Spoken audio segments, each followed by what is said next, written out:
할렐루야. 2017년 두 번째 주일날 하나님께 나와서 예배 드릴 수 있게 해주신 하나님께 감사합시다. 2016년 10월 16일 날, 지금부터 약 석 달 전에 나훔서 2장 강론을 했습니다. 그리고 한 석 달 정도 구약 강론이 중단된 것은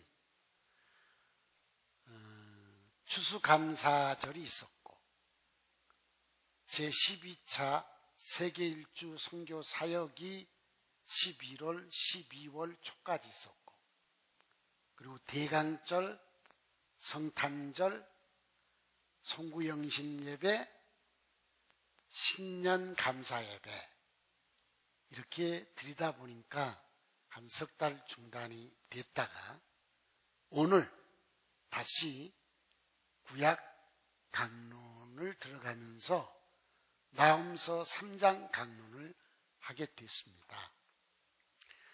나훔서 3장 강론을 준비하면서 정말 감격했던 것은 1987년도에 창세기 1장부터 저녁에는 강론을 했고 낮에는 마태복음 1장부터 강론을 시작해서 금년이 꼭 30년째 되는 해에 신약 성경은 3번을 강론을 마무리했고 금년 아마 가을쯤 될 것 같은데 구약 말라기 4장까지 강론을 마쳐서 주님의 가장 위대한 명령 중 하나인 마태복음 28장 19절, 그러므로 너희는 가서 모든 민족으로 제자를 삼아 아버지와 아들과 성령의 이름으로 세례를 주고, 그 다음이 중요해요. 내가 너희에게 분부한 모든 것을 가르쳐 지키게 하라. 여러분, 30년 만에 모든 성경을 다 가르치는 일이 금년에 끝나기 때문에 내 일생에도 딱 한 번 있는 일이고 여러분의 일생에도 딱 한 번 있는 일이고, 다른 교회가 이렇게 신구약을 차근차근 한 절도 빠뜨리지 않고 강론하는 교회가 있는지는 모르겠지만 아직까지 전 듣지를 못했어요. 그러니까 이 땅에 살고 있는 그리스도인이 신구약 성경 66권 약 1200장, 내가 주보에다 하는 절수까지 다 표시해놨는데 기억이 안 나네요. 그걸 다 강론을 들을 수 있는 이런 사람이 과연 몇 명이나 될까요? 이 일을 금년에 마치게 된다는 게 너무 가슴 벅찬 일입니다. 그래서 가을에 마칠 때 우리 자축의 잔치를 합시다. 우리 조상들은 보면 잔치할 때 먹으러 와요, 바리바리 들고 와요. 그렇죠? 그래서 이번 가을에 어린애부터 어른까지 모두가 바리바리 들고 와서 한번 안디옥 교회, 또 여러분의 신앙생활에 한 번도 경험하지 못한 성대한 잔치를 한번 열어봅시다. 나훔서 강론을 석 달 만에 하기 때문에 다 잊어버렸을 것 같습니다. 나훔이라는 이 선지자의 이름의 뜻은 위로자라는 뜻입니다. 왜 하나님은 나훔이라는 사람을 보내서 그 이름을 나훔이라고 짓고 그를 불러 선지자로 세웠을까? 그것은 지금부터 약 2600년 전, 기원전 7세기에 너무 힘들어하는 유다 백성을 위로해 주기 위해서 하나님은 미리 아시기 때문에 나훔이라는 사람을 보냈고 그 부모로부터 이름을 나음이라고 짓게 했고 그를 불러 선지자로 세워서 유다 백성을 위로해 주었던 것입니다. 나움은 기원전 7세기에 예언 활동을 했는데 이때 동시대에 같은 남쪽 유다 나라에서 예언자로 살았던 사람은 누구였느냐? 에레미야, 하박국, 스바냐. 이 사람들이 동시대에 같은 예언자로 살았었습니다. 나움이 이렇게 예언을 하고 있던 그 시대의 세계 정세는 어땠느냐? 이집트와 아수르가 패권 경쟁을 했습니다. 그리고 하나님께서는 아수르를 멸망시키기 위해서 신흥제국 바벨론을 일으켰습니다. 그리고 바벨론이 아수르를 공격하게 됩니다. 이런 시대적 배경에서 나훔서가 기록된 겁니다. 그러면 왜 하나님은 아수르를 멸망시키려고 했느냐? 북조 이스라엘이 하나님에게서 계속 멀어져서 우상을 숭배했고 신앙이 타락했고 신앙이 타락하니 도덕성도 타락했습니다. 그래서 하나님은 북조 이스라엘을 멸망시키는 도구로 최강의 나라였던 아수르를 사용했습니다. 아수르가 기원전 8세기 정확하게 주전 722년에 북조 이스라엘을 완전히 멸망시켰습니다. 그 당시 아수르는 세계 최강의 나라 중 하나였습니다.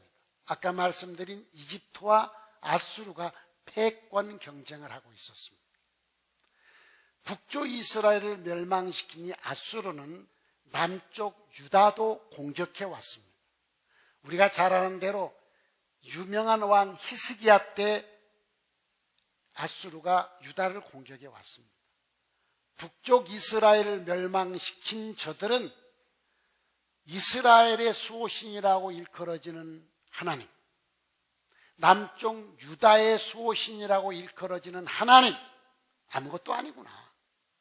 그리고 남쪽 유다를 공격해 와서 너희의 수호신은 하나님이 우리에게서 너희를 구원할 수 있느냐? 하나님을 경멸을 했습니다. 히스기야는 이 소리를 듣고 성전에 올라가 울며 기도했습니다. 그때 하나님이 18만 5천 명을 하룻밤에 죽인 사건을 여러분은 설교를 통해서 들었을 것입니다. 이런 일들이 있었지만 아수르는 건재했습니다. 남쪽 유다는 끊임없이 아수르로부터 공격을 당했고 경멸을 당했고 하나님의 이름이 또 경멸을 당했습니다. 너무 힘들어하고 너무 고통스러워하는 이 남쪽 유다 백성들을 위로하기 위해서 하나님은 나훔을 일으켰고 나훔을 통해 1장, 2장, 3장 석 장의 짧은 예언을 했습니다. 1장의 예언은 하나님의 품성이 어떤 품성인가를 말씀하시고 그리고 반드시 아수르는 망하고 유다는 승리한다는 복음을 산 위에서 전하는 이런 일들이 있었고요. 2장에서는 아수르를 멸망시키고 이스라엘의 영광을 회복시켜 주겠다는 이런 예언을 했고요. 오늘 3장에서는 아수르가 왜 망했느냐? 3장의 가장 핵심이 되는 키워드 두 말씀이 뭐냐? 아수르는 왜 망했느냐? 그 이유. 아수르는 어떻게 망할 것인가?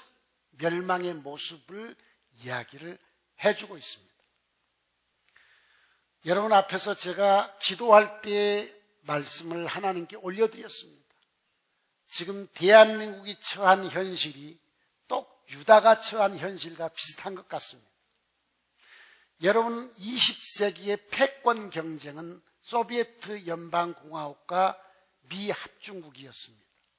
그런데 하나님께서는 공산주의의 원조, 사실은 소비에트 연방공화국 쪽에는 러시아 정교회가 있어서 하나님을 잘 섬겼던 나라입니다. 이 하나님을 잘 섬겼던 나라에 공산주의가 일어나게 된 이유가 뭐냐? 기독교 황제가, 기독교인이 타락한 겁니다. 피터라고 하는 대제가 피터스버그라고 하는 도시, 이 도시를 건설하느라고 어마어마한 세금을 각출해냈습니다. 농민들이 살 수가 없습니다. 그래서 농민혁명이 일어나게 됐고, 그리고 공산주의가 일어나게 된 거죠. 이 공산주의의 종주국인 소비에트 연방공화국을 하나님이 무너뜨려서 연방이 해체되지 않습니까? 그리고 러시아가 남지 않습니까? 그러면서 신흥제국이 하나 일어난 게 중국입니다.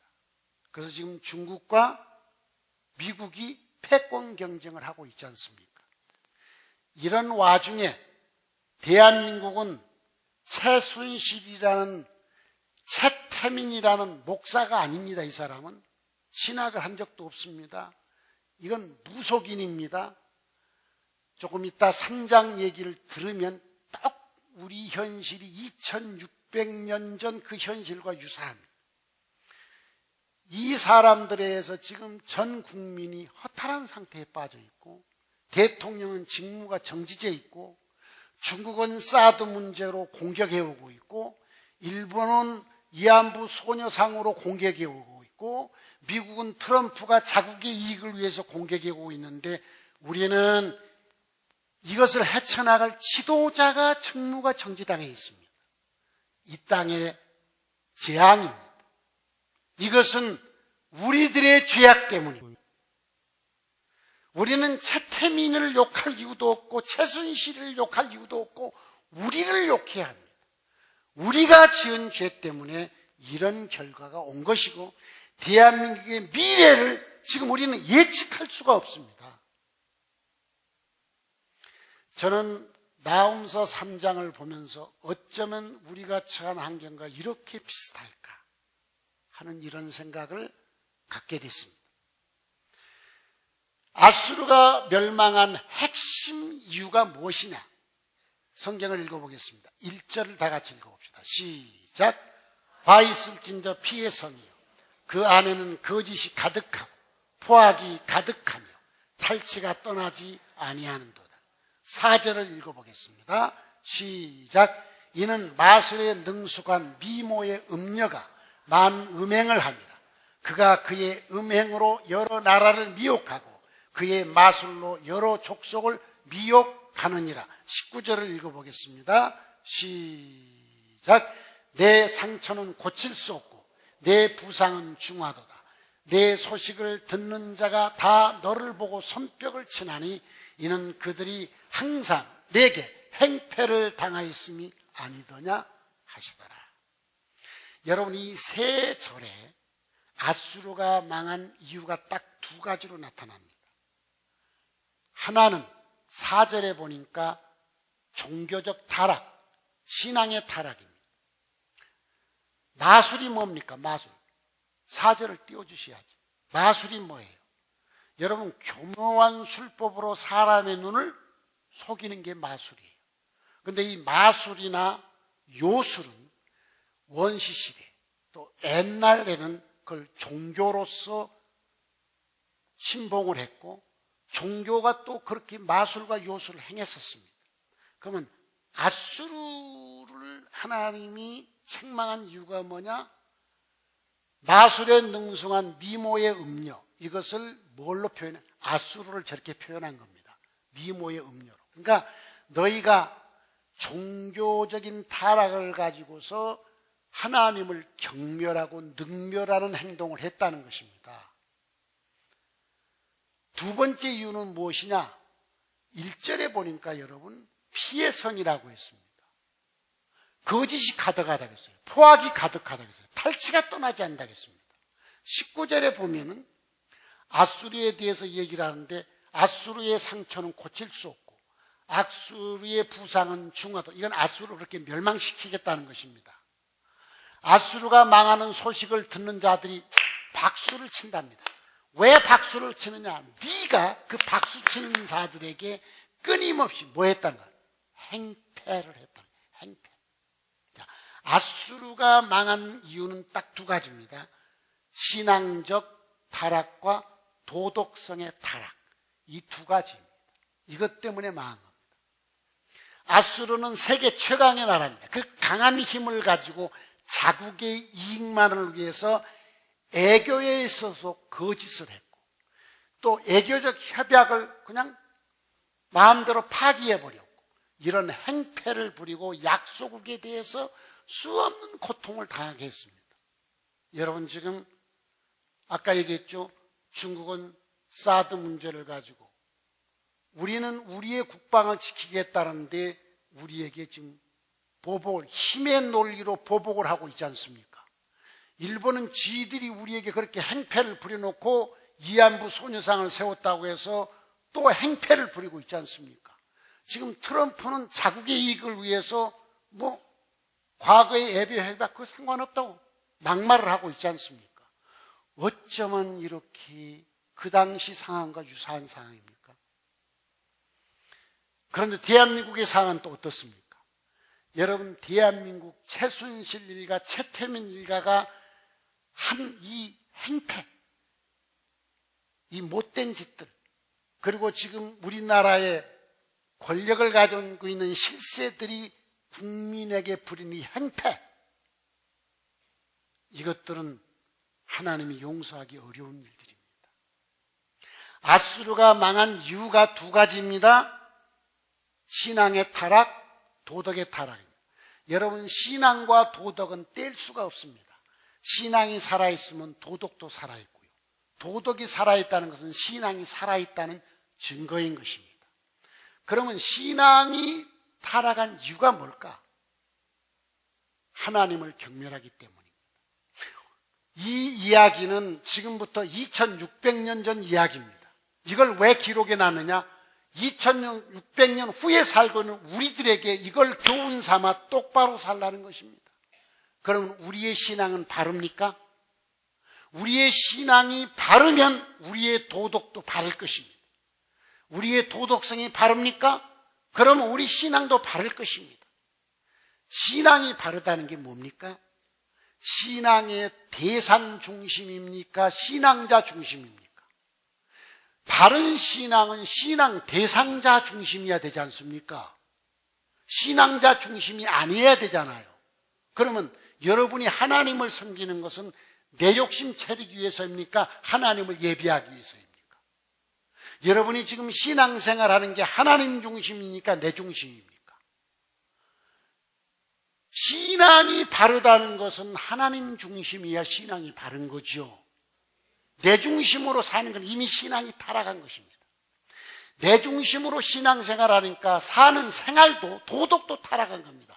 여러분, 도덕이 타락했다는 것은 힘의 논리를 가지고 자기를 위해서 사는 겁니다.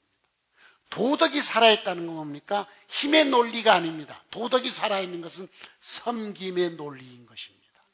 내가 가지고 있는 힘을 가지고 섬기는 삶을 사는 게 도덕이 살아있는 거예요. 근데 지금은 힘 있는 사람이 그 힘을 이용해서 더 자기를 위해 착취하고 행패를 부리지 않습니까? 나는 어떻습니까? 여러분은 어떻습니까? 나는 신앙이 성경 중심입니까? 나는 신앙이 내 삶이 성김 중심입니까? 여러분은 신앙이 성경 중심입니까? 여러분의 삶은 성김이 중심입니까? 아니면 전부 내 중심입니까? 신앙도 내 중심, 생활도 내 중심, 뭐든지 내 중심입니까? 오래 못 갑니다. 오래 못 갑니다. 반드시 하나님이 망하게 하는 것입니다. 아수르를 망하게 하셨고, 로마를 망하게 하셨고, 바벨론 제국을 망하게 하셨고, 소비에트 연방공화국을 망하게 하시고, 앞으로 미국도 망할 것이고, 일본도 망할 것이고, 중국도 망할 것이고, 대한민국도 망할 것입니다. 왜? 그렇게 살면 망한다 이 말. 그럼 안 망하려면 어떡할 것이냐 이 말. 자, 이것은 국가적인 문제지만 우리 개인적인 문제입니다. 개인도, 가정도, 교회도 똑같습니다. 오늘 이 나훔서 3장을 보면서 우리가 받아야 될 교훈이 뭡니까? 안 망하기 위해서는 망하는 사람처럼 살지 말자는 것입니다. 어떻게 살아야 되느냐? 신앙생활을 하나님 중심으로 하시기 바랍니다. 내 상황 따라 하려고 하지 말고 내 욕심 채우려고 하나님을 이용하지 말고 하나님 중심이어야 됩니다. 도덕은 어떻게 해야 될 것이냐? 힘의 논리를 가지고 더 검어지려고 하지 말고 섬기시기 바랍니다. 있는 걸 가지고 베푸시기 바랍니다. 아셨어요?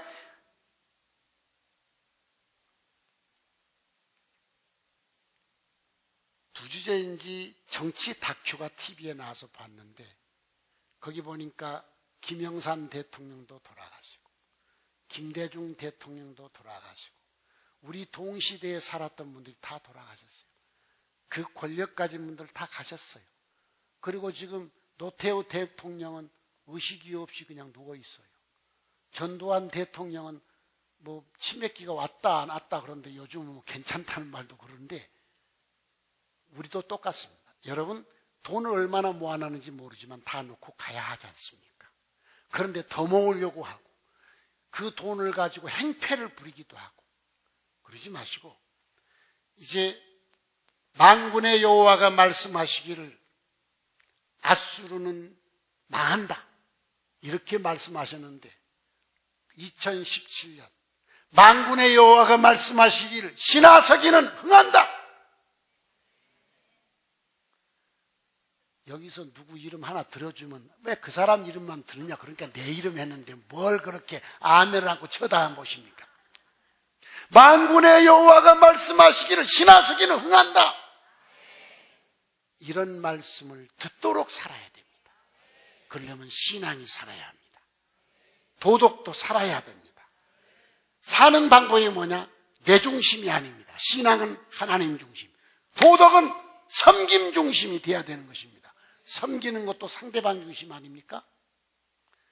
지금까지 내 가족 이렇게 생각했던 틀을 깨야 합니다. 그리고 여러분이 하나님 중심, 상대방 중심, 신앙은 하나님 중심, 도덕은 섬김 중심, 이러면 다 회복되는 것입니다. 오늘 나훔서 3장의 두 번째 핵심 말씀이 뭐냐? 아수르가 어떻게 망할 것이냐. 아수르가 망하는 것에 대해서 첫째는 전쟁으로 망하게 하겠다는 것입니다. 여러분 인간에게 내리는 재앙 중에 가장 참혹한 재앙인 전쟁입니다. 우리는 IMF도 겪어봤습니다. 경제적 재앙입니다. 우리는 메르스 사태도 겪어봤고 에볼라도 겪어봤고 지금 AI가 와서